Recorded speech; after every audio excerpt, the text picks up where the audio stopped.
Hello and welcome back to my channel. I have renamed it. I am now Tina the Thrifta-haulic, which actually I am, so I totally own that name.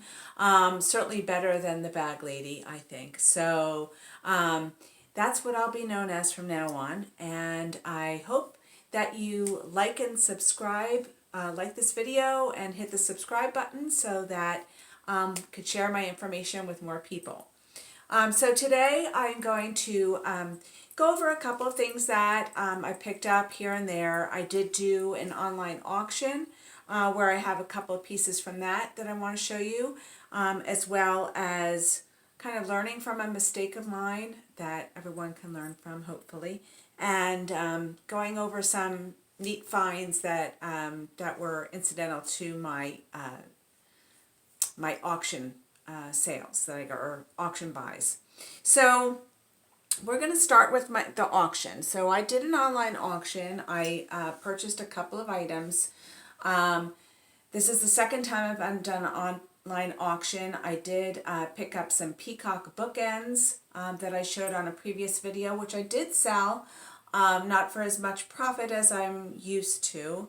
I'm used to doing a little more than double, well, a lot more than doubling my money. And so those peacocks, I spent $18, $20 on them, and I sold them for about $38. So I did okay. I'm not going to complain.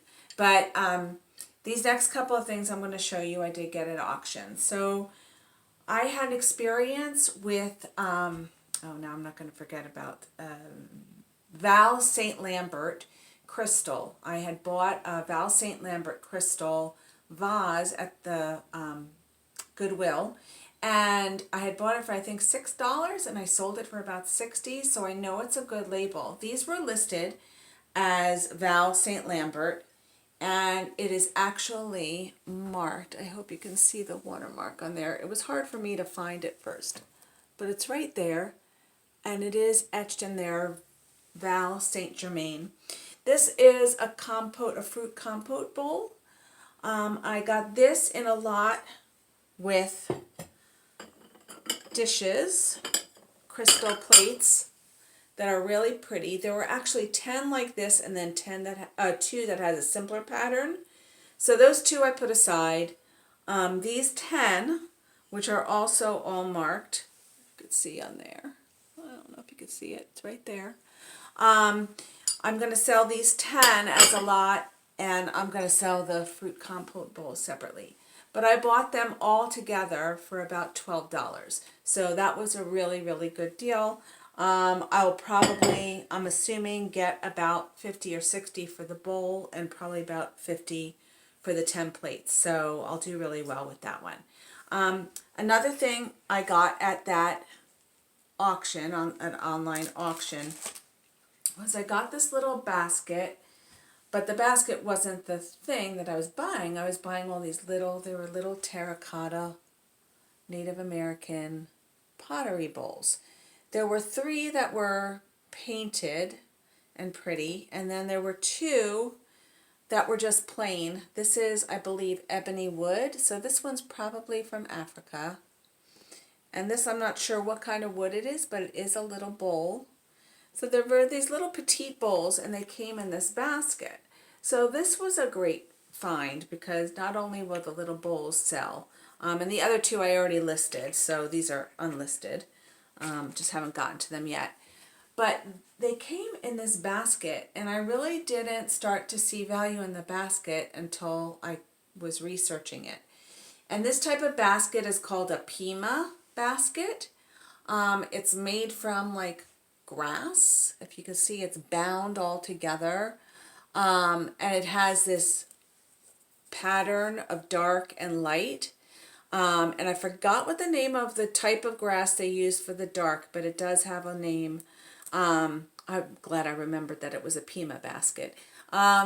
So you can see they're all coiled. See how on this side it ends the coil? So they wrap them all up, and then they coil it, and they band them together. And you could tell that this has been well used because the oils from the hands transfer to the outside. See how it's got a patina to it, and on the inside you could really see the pattern more. So I do believe that I could probably get about $40 to $50 for just the bowl, the basket, which I really didn't even notice when I was doing the auction, and when I went to pick it up, it was just a sweet little surprise. So that I'll do very well with. And I spent, I think it was $12 for the basket with all the pieces inside. So that was really great. I also had gotten a bear by Reikis or Rakes, and they had it had a wooden face. I already sold that. I bought that for $8 and I just sold it for $32. So all in all, the estate auction was great for me. I look for certain things and I lost a lot of bids. Something else I actually wound up getting was a long coyote fur coat, which was a last minute. I clicked on it and thought, oh my God, what did I do?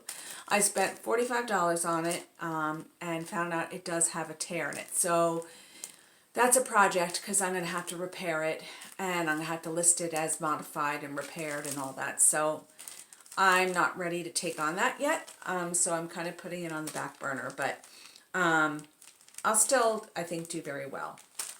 So the other day I was at the flea market, not the flea market, a thrift store, the Salvation Army, and I can't help myself from pulling into a thrift store parking lot. I don't know, I think it's just like a magnet for me. That's why I call myself a Thrifta-haulic. And so I did pick up a couple of items there, which I'm going to show you now. This one was a buy that I think made a mistake on. So I'm going to share with you my mistakes and my successes. So this is a package of paper napkins. Now it is a good brand. It's called Cascada Studio. And they are nautical crab or seafood. And those tend to sell very well. But when I was looking up comps in the store, I didn't realize I was seeing cloth napkins. Obviously, have a longer life to them than paper napkins. And so I saw those selling for like $20, $25. I was like, oh my gosh, really? So I picked them up. They were 99 cents. Now, can I still sell them? Yeah, I'll probably sell them for about $10. So I'll still make some money on it, but I'm trying to get a bigger ticket items on my store. So, but it still will work out well, and it's lesson learned. I also got this beautiful mug. And so what attracted me to this mug was, first of all, see how fine it is? It's almost like a bone china, so I could tell the quality right away of the mug. And when I looked at the bottom, it is made in England, another thing that attracted me. And it is Royal Worcester. And when I looked up other Royal Worcester, a lot of them were selling from like Australia and United Kingdom. And they had like $14 or $15 comps, but the delivery fees, the shipping fees were like $20 to $30. So overall, that person was paying $40 to $50 for a mug. So I think I'll be able to sell this well. I did not see any others with floral still life on them. But if I could just do a little more research and actually find the like kind of grouping that this came from and use some good keywords, I think I could probably flip it for about 25 or 30. And I paid 99 cents for it. So that's a hope. I'll let you know how it works out for me. So two other things I got there at the Salvation Army. And they're these cute little angels. Now they were $1.99 each, and you might look at them and go, really, Tina? But when I noticed on the back that they had little labels on their tushy that said handmade by Natalie Silich, and it says Annapolis, Maryland. So I love those things, you know, those little clues. I looked it up in comps, and I saw other hand-stitched items, like little decorative items like this. It sold for like anywhere between $20 and $30. So I thought, you know what? I'm going to try that. So we're going to try this and see how it works out for me. these were each $1.99, as I said. This one does have a rip in its wings in the back, so I'm not sure how that's going to affect the sale.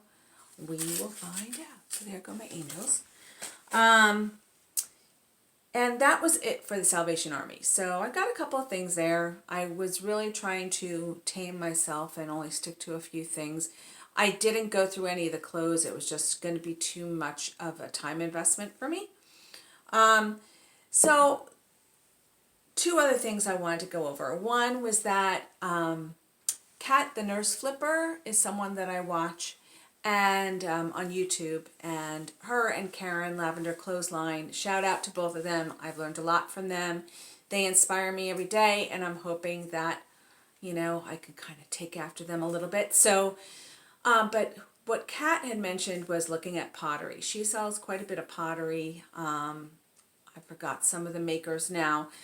But the important thing is to look for the quality of the pottery, things that are hand thrown and signed. It's very important that if it's signed, that it will probably be worthwhile to pick up. So I was at a local little group consignment and like antique booth kind of store, and I found this little pottery pot, and I thought it was adorable. It's not that big, but I thought it was very well made, and this glaze on the lid knob caught my eye because that cobalt color is usually a really good selling point. Then when I opened the pot up, to my surprise, the whole interior was glazed in that cobalt. And the exterior glaze was really interesting too, because it's a pebbly texture. And so I looked at the bottom, and lo and behold, it's signed. So I'm going to try to get a close-up of this. Now, it looked a little bit like chicken scratch to me. I could make out pottery on the bottom. I could make out the B of the first name and the O of the surname. That much I had. It took a lot of research and a lot of trial and error to find that this says Ben Owen Pottery. So once I say it and you see it, it makes sense. So that's a pottery group that is 3 generations. So started with Ben Owen the third is the current potter, and I think his father also still works there, but the grandfather passed away, and he's the one who started the business. They are known for this particular kind of glaze. I think it was a salt glaze. I'm going to have to research it again before I list it. So I know that this will sell pretty well. Their larger pieces go for hundreds of dollars. I'm not sure what this will bring. I'm assuming probably about $75-$80. I'm going to try that. I paid $4 for it. So I was really pleased with this purchase. So that's a win. So let's go to a dud, okay? This I picked up. I'm working through what some people call a dead pile. I just call it my unlisted mayhem. I just have so much stuff that's not listed yet that I've acquired over the past 2 years. I just never got to. This item I found at a garage sale.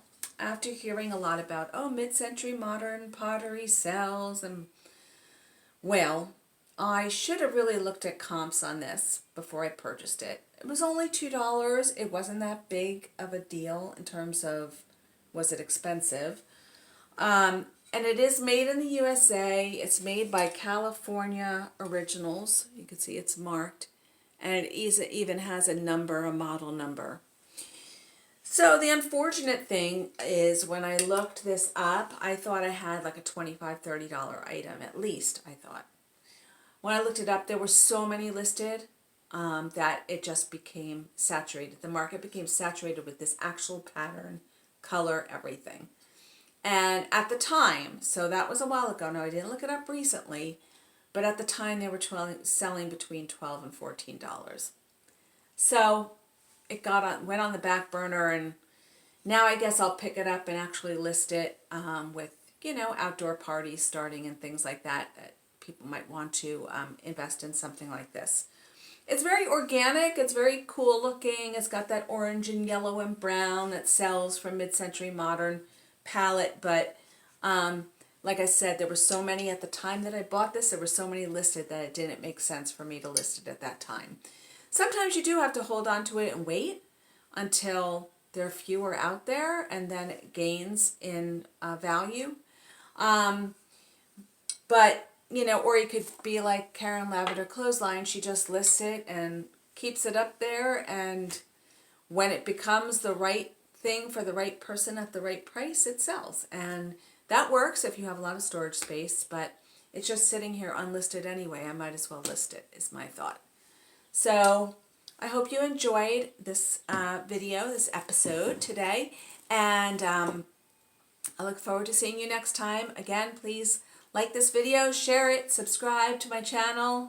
We'd love to see you here again. Have a good day.